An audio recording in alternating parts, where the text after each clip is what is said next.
بسم اللہ الرحمن الرحیم۔ تاریخ طبری جلد نمبر 2 سیرت النبی صلی اللہ علیہ وآلہ وسلم قسط نمبر 15 میں خوش آمدید۔ آئیے آج کی قسط سماعت کرتے ہیں۔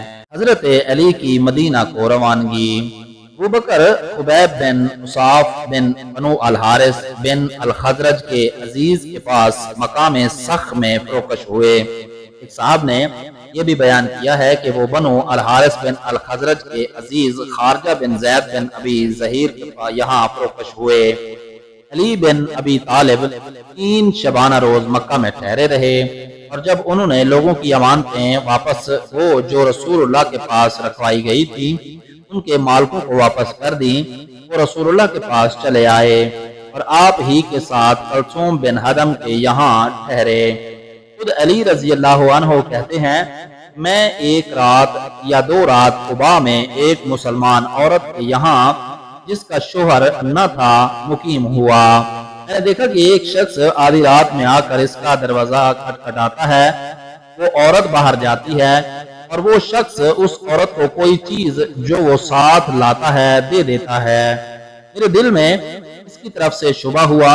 میں نے اس سے پوچھا، اے اللہ کی بندی، یہ کون شخص ہے جو روز رات کو آ کر تمہارا دروازہ کھٹکھٹاتا ہے اور تم باہر جاتی ہو اور وہ کچھ تم کو دے دیتا ہے؟ میں واقف نہیں ہوں کہ وہ کون ہے۔ تم مسلمان ہو اور تمہارا شوہر ہے یا نہیں؟ اس نے کہا، یہ سہل بن حنیف بن وہب ہے۔ اسے معلوم ہے کہ میرا کوئی ہے نہیں۔ یہ رات میں اپنی قوم کے بتوں کے پاس جاتا ہے، ان کو توڑ کر مجھے لا دیتا ہے تاکہ ایندھن کی طرح ان کو جلاؤں۔ جب سہل بن حنیف کا عراق میں علی رضی اللہ عنہ کے پاس انتقال ہو گیا، وہ اس کی اس بات کو تذکرتاً بیان کرتے تھے۔ قباء میں پہلی مسجد کی تعمیر۔ رسول اللہ قباء میں بنو عمرو بن عوف کے یہاں دوشنبہ، منگل، بدھ اور جمعرات کو مقیم رہے۔ یہاں آپ نے ان کی مسجد کی بنیاد رکھی۔ جمعہ کے دن اللہ کے حکم سے آپ ان کے یہاں سے چل دیے۔ خود یہ لوگ کہتے ہیں کہ رسول اللہ نے اس سے زیادہ ان کے یہاں قیام کیا ہے۔ اللہ بہتر جانتا ہے۔ بعض صاحبوں نے یہ بھی کہا ہے کہ رسول اللہ نے 17 دن قباء میں قیام فرمایا۔ بعثت کے بعد زمانہ قیام مکہ۔ ابو جعفر کہتے ہیں، علماء سلف کا اس بارے میں اختلاف ہے کہ نبی ہونے کے بعد آپ نے کتنے زمانے تک مکہ میں قیام فرمایا۔ بعض نے اس مدت کو 10 سال بیان کیا ہے، تو اس کے مدعی ہیں ان کے پاس یہ احادیث ہیں۔ قیام کے 10 سال کے متعلق روایتیں۔ انس بن مالک رضی اللہ عنہ سے مروی ہے کہ رسول اللہ کی عمر 40 سال تھی کہ آپ کو نبوت ملی، اور پھر آپ 10 سال مکہ میں قیام فرما رہے۔ عائشہ اور ابن عباس سے مروی ہے 10 سال تک مکہ میں رسول اللہ پر قرآن نازل ہوتا رہا۔ سعید بن المسیب سے مذکور ہے کہ رسول اللہ کی عمر 43 سال تھی جب آپ پر قرآن نازل ہونے لگا، اور پھر 10 سال آپ نے مکہ میں اقامت فرمائی۔ ابن عباس سے مروی ہے کہ 43 سال کی عمر میں رسول اللہ پر قرآن نازل ہونے لگا، اور پھر آپ نے مکہ میں 10 سال اقامت فرمائی۔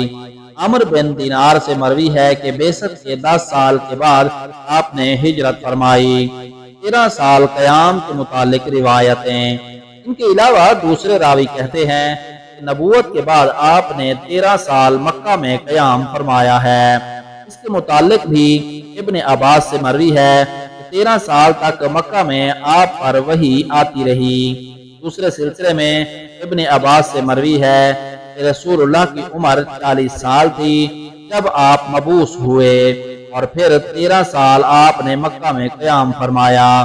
تیسری حدیث ابن عباس سے مروی ہے کہ رسول اللہ نے 13 سال مکہ میں اقامت فرمائی۔ چوتھی حدیث ابن عباس سے مروی ہے کہ رسول اللہ کی عمر 40 سال تھی کہ آپ نبی مبعوث ہوئے، اور پھر 13 سال آپ نے مکہ میں اقامت فرمائی۔ اس اسنا میں برابر وحی آتی رہی۔ اس کے بعد آپ کو ہجرت کا حکم ہوا۔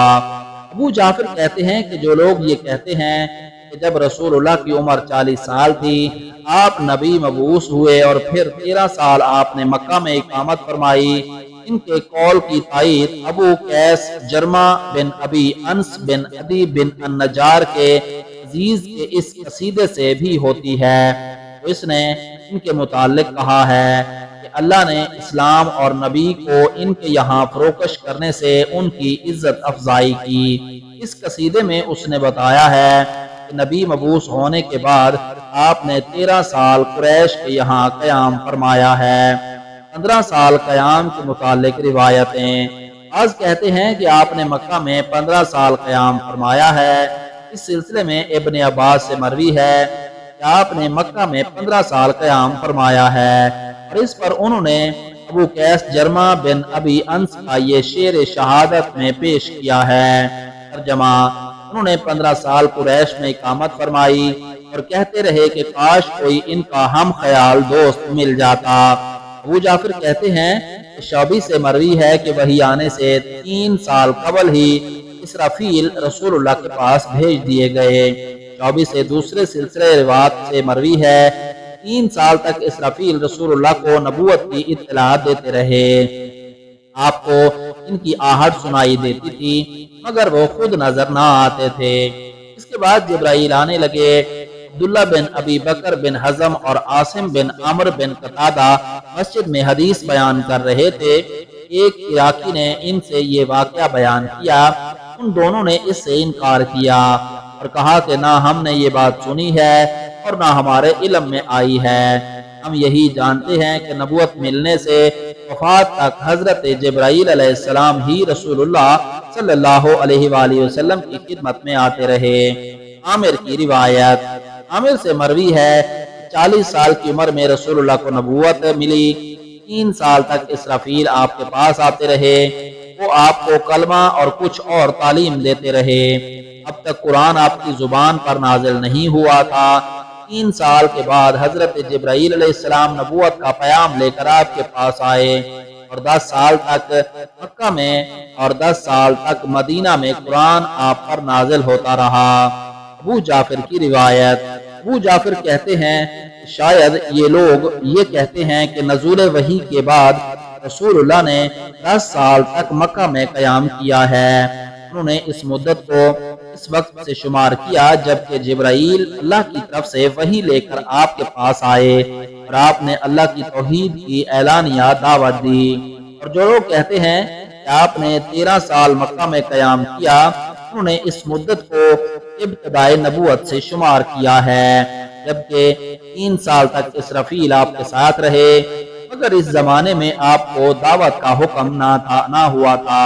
مذکورہ بالا دونوں بیانوں کے علاوہ قتادہ سے یہ مروی ہے کہ 8 سال مکہ میں آپ پر قرآن نازل ہوا اور 10 سال ہجرت کے بعد۔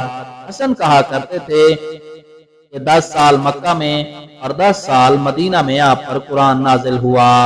سن ہجری کی ابتدا مدینہ آ کر رسول اللہ نے تاریخ مقرر کرنے کا حکم دیا۔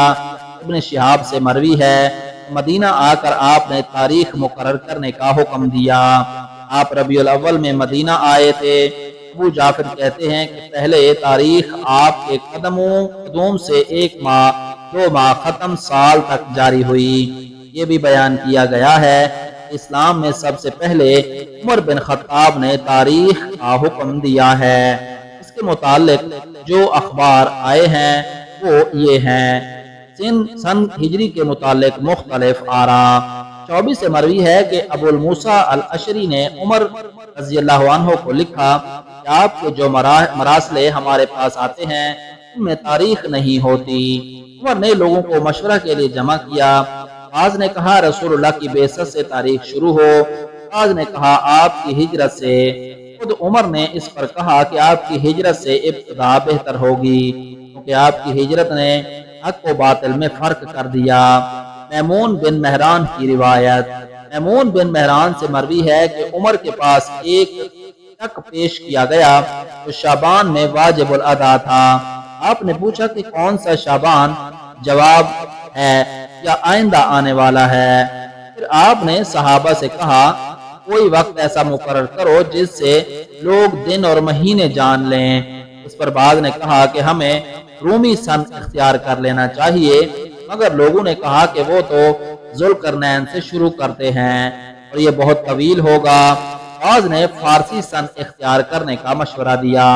اس پر کہا گیا کہ ان کا دستور یہ ہے جب کوئی بادشاہ تخت نشین ہوتا ہے اس سے قبل کا زمانہ ترک کر دیا جاتا ہے۔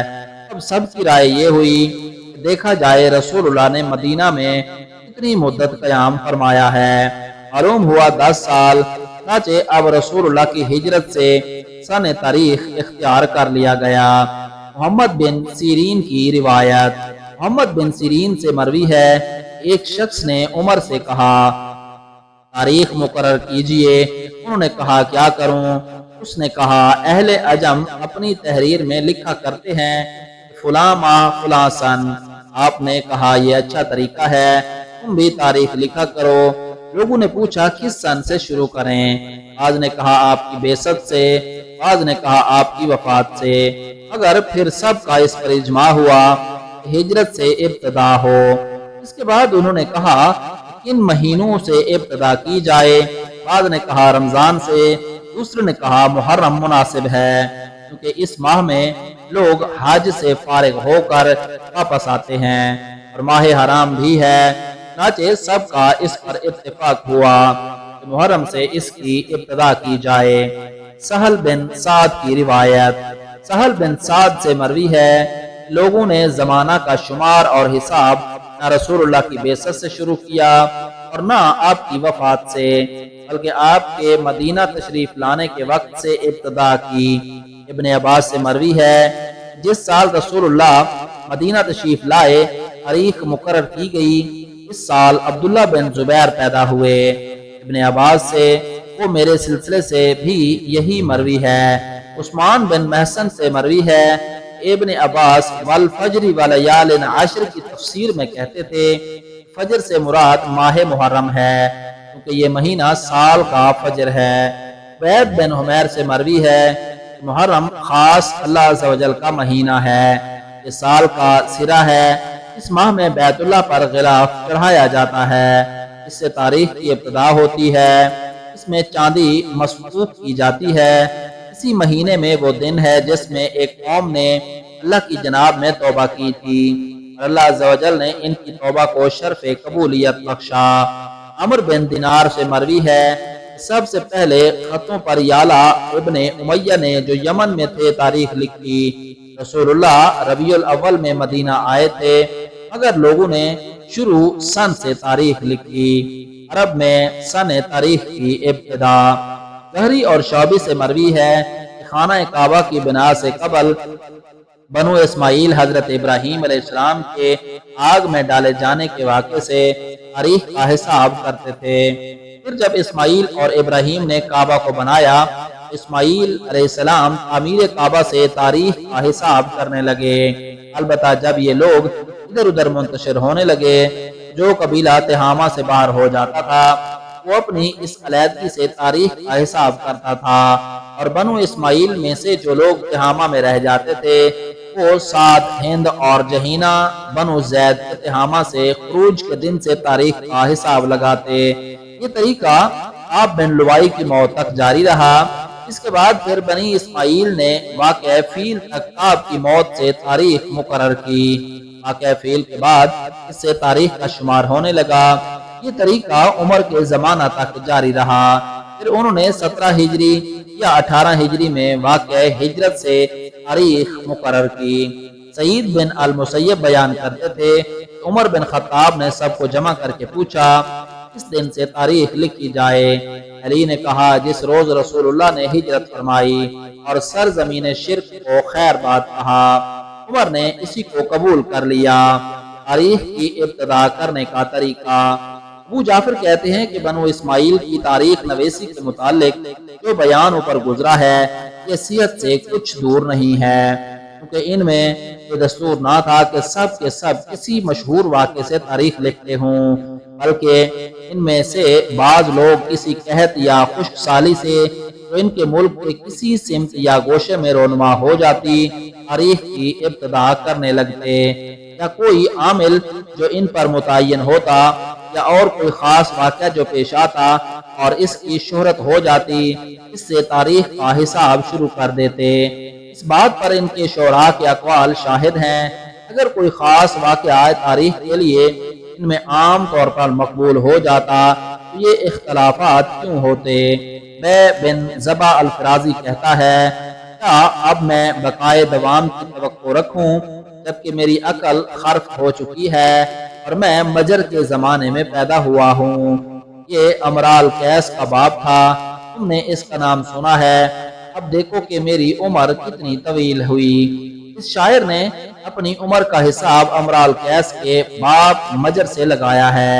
اس طرح نابغہ بنی جادہ کہتا ہے، جو میری عمر دریافت کرے اسے معلوم ہونا چاہیے کہ میں عام مرد گٹھیا کے زمانے کے جوانوں میں سے ہوں۔ اس شعر میں نابغہ نے اپنی عمر کا حساب اس مرض سے لگایا ہے جو ان میں عام طور پر پھیلا ہوا تھا۔ ایک اور شاعر کہتا ہے، جب ابن حمام نے قبیلہ خشام پر غارت گری کی ہے اس وقت وہ بالیاں اور ازار پہننے لگے تھی۔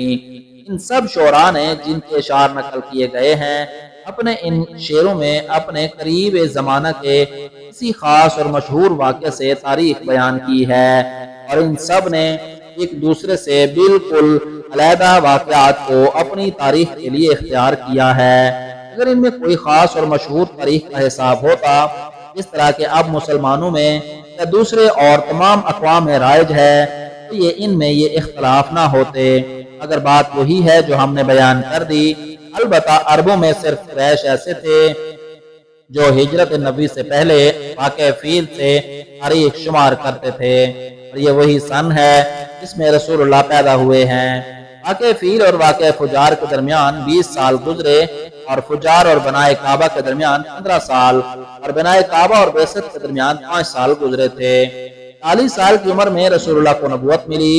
پہلے 3 سال قبل اس کے آپ کو دعوت اور اپنے دین کے اظہار کا حکم دیا جاتا، اسرافیل آپ کے پاس آتے رہتے۔ 3 سال کے بعد جبرائیل علیہ السلام آئے اور انہوں نے نبوت کا پیام آپ کو دیا اور حکم دیا کہ آپ اللہ کی طرف لوگوں کو اعلانیہ طور پر دعوت دیں۔ رسول اللہ نے اپنی تعلیم ظاہر کی اور 10 سال تک مکہ میں رہ کر لوگوں کو اللہ کی طرف بلاتے رہے۔ اس کے بعد نبوت کے 14ویں برس ربیع الاول میں آپ ہجرت کر کے مدینہ گئے۔ آپ دوشنبہ کے دن مکہ سے روانہ ہوئے تھے اور دوشنبہ ہی کے دن 12 ربیع الاول کو مدینہ تشریف لائے۔ دوشنبہ کی اہمیت ابن عباس سے مروی ہے کہ دوشنبہ کے دن نبی پیدا ہوئے، دوشنبہ کے دن آپ کو نبوت ملی، دوشنبہ کے دن آپ نے پتھر اٹھایا، دوشنبہ کے دن ہجرت کے لیے مکہ سے چلے، دوشنبہ ہی کے دن آپ کی وفات ہوئی۔ زہری سے مروی ہے کہ رسول اللہ 12 ربیع الاول دوشنبہ کے دن مدینہ تشریف لائے۔ ابو جعفر کہتے ہیں کہ تاریخ کے متعلق مسلمانوں کے طرز عمل کو ہم بیان کر آئے ہیں۔ اب اگر ان کی تاریخ کی ابتدا ہجرت سے ہوئی تو انہوں نے گویا رسول اللہ کے مدینہ تشریف لانے سے 2 ماہ 12 دن قبل یعنی محرم سے جو سال کا پہلا مہینہ ہے تاریخ کی ابتدا کی ہے، کیونکہ مذکورہ بالا بیان کے مطابق آپ ربیع الاول کی 12 کو مدینہ آئے ہیں۔ اس روز سے نہیں بلکہ سال کے شروع سے تاریخ مقرر کی گئی۔